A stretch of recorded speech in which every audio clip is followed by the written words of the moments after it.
যদি কেউ দিজ আছে হ্যাঁ বাহ তাহলে আমরা ভাগ্যবান আছি কারণ দ্বিজ শব্দের হচ্ছে ব্রাহ্মণ কোনো আসরে পাই না কোনো আসরে মিলে আপনার চরণ আগে ভক্তি দান করুন এই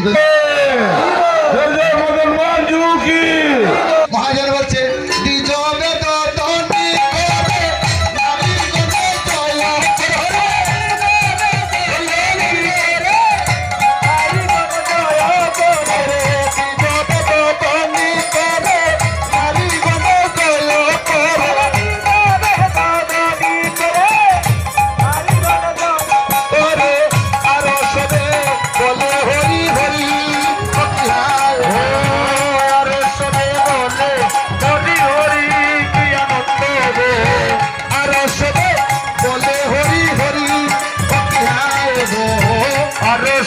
বলে হরি